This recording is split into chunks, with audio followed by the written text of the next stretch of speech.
نزول بھی بیان کیا۔ تو ہم نے اپنے گھر اپنی قبر میں جانا ہے، تو انسان کی بچیاں ہوں، بہنیں ہوں، یا یتیم بچیاں ہوں، یا شادی شدہ ہے تو بیوی ہے، تو انسان ان کا پورا پورا حق ادا کرے۔ بیٹیاں ہیں ان کا حق ادا کرے، بیوی ہے ان کا حق ادا کرے، بہنیں ہیں ان کا حق ادا کرے۔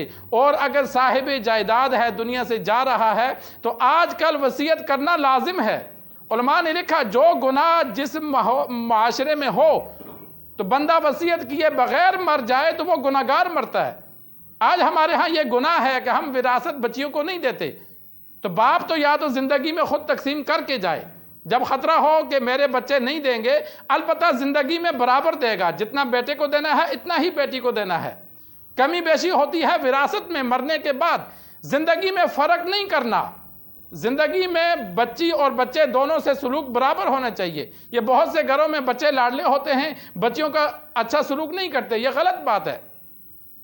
جتنی پیسہ بچے کو دو اتنا پیسہ بچی کو دو۔ آپ صلی اللہ علیہ وسلم کے سامنے ایک بندہ آیا کہ یا رسول اللہ یہ چادر میں نے اس بیٹے کو دی۔ آپ صلی اللہ علیہ وسلم نے فرمایا مہنگی چادر ہے، اس کو دی۔ کتنے بچے ہیں؟ اس نے کہا میرے 11 بچے ہیں۔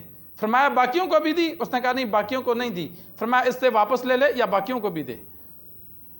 اگر لباس دینا ہے برابر کا ہو، بچے کو اچھا لباس دینا، بچیوں کو نارمل دینا نہیں، دونوں کو لباس برابر کا دینا چاہیے۔ بچے کو بھی عمدہ دو، بچیوں کو بھی عمدہ دو، جیسا ایک کو دیتے ہو ویسا دوسروں کو دو۔ کھانے پینے میں فرق نہ ہو، جیب خرچ میں فرق نہ ہو، بچے کو زیادہ جیب خرچ دے رہے ہیں، بچیوں کو دے ہی نہیں رہے یا کم دے رہے ہیں۔ ہر لحاظ میں بچے اور بچیوں میں فرق نہیں کرنا، اور وراثت تقسیم کرنی ہے زندگی میں تو وہ بھی برابر دینی ہے، اس میں فرق نہیں کرنا۔ البتہ 2 وجہ سے علماء نے فرق کی اجازت دی ہے۔ ایک یہ فرق تم کر سکتے ہو کہ یہ بچہ گناہگار ہے، یہ نمازی پرہیزی ہے، اس گناہگار کو دوں گا تو غلط کاموں پہ لگائے گا، تو لہذا نیک بندے کو اپنا زیادہ دینا، باپ اپنے زندگی میں نیک بچے کو زیادہ حصہ دے، گناہگار کو کم دے، یہ جائز ہے کہ چلو یہ دین کا کام کر رہا ہے اس کو میں زیادہ دے دیتا ہوں، اس نیت سے کمی بیشی کرنا جائز ہے۔ دوسری علماء نے لکھا کہ ایک بچہ غریب ہے، بیٹی غریب ہے، کئی بیوہ ہو جاتی ہیں، مطلقہ ہو جاتی ہیں، اور ادھر سے دوسرے مالدار ہیں، تو اس لحاظ سے فرق کرنا کہ چل یہ غریب ہے اس کو میں اپنی جائیداد زیادہ دے دیتا ہوں، یہ مالدار ہے اس کا خرچہ چل رہا ہے اس کو کم دے دیتا ہوں۔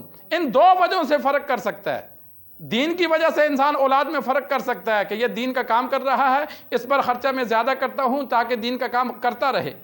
جائیداد میں حصہ زیادہ دینا دین کی وجہ سے، یا غربت کی وجہ سے کہ جو بچہ یا بچی غریب ہے اس کو زیادہ دینا کہ بھائی وہ غریب ہیں چل ان کے ساتھ تعاون ہوتا رہے، یہ مالدار ہے اس کی خیر ہے۔ یہ 2 وجہوں سے جائز ہے۔ اس کے علاوہ ضد بازی کی وجہ سے ایک کو دینا باقیوں کو نہ دینا، اپنی انا اور ضد کی وجہ سے یہ جائز نہیں ہے۔ تو یہ سرکار دو عالم صلی اللہ علیہ وسلم کی جو حدیث تھی، آگے مسئلہ آ گیا کہ آج کل انسان اپنی زندگی میں خود تقسیم کرے یا بچوں کو حکم دے کر جائے، بچوں کو بتا دے کہ خدا نہ کرے میں دنیا سے گیا تو شرعی اعتبار سے میری جائیداد کو تقسیم کرنا، یہ وصیت لکھ کر جائے، بچوں کو کہہ کر جائے۔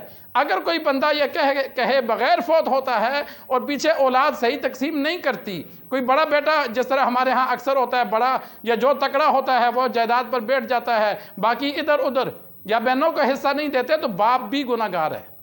کیونکہ آج کل یہ ہمارے ہاں رواج بن گیا کہ ہم بہنوں کو وراثت نہیں دیتے۔ جب نہیں دیتے تو اس گناہ سے بچنے کے لیے باپ وصیت کر کے جائے، یا خود تقسیم کر کے جائے یا وصیت کر کے جائے کہ بھائی میں مر گیا تو میری جائیداد شریعت کے مطابق تقسیم کرنا۔ کسی مولوی کو بتا دینا یہ میرے مال ہے اس کو کیسے تقسیم کریں، تو جس کا جو حصہ ہے پورا دیا جائے۔ باپ یہ کہہ کر چلا گیا، پیچھے اولاد نے تقسیم نہیں کیا تو گناہ نہیں ملے گا، اس لیے کہ وہ تو کہہ کر چلا گیا تھا، وصیت کر کے چلا گیا تھا۔ مرنے کے بعد جو مال رہ گیا وہ رسا کا ہے، وہ اس کو جیسے مرضی استعمال کریں، مرنے والے کو گناہ نہیں ہوتا۔ لیکن یہ وصیت کرنا لازم ہے کہ میری جائیداد کو ایسے تقسیم کرنا۔ تو یہ 7 مسائل اور جانب آگے اللہ سے دعا ہے جو کہا سنا اللہ ہمیں سمجھ کر عمل کرنے کی توفیق عطا فرمائے۔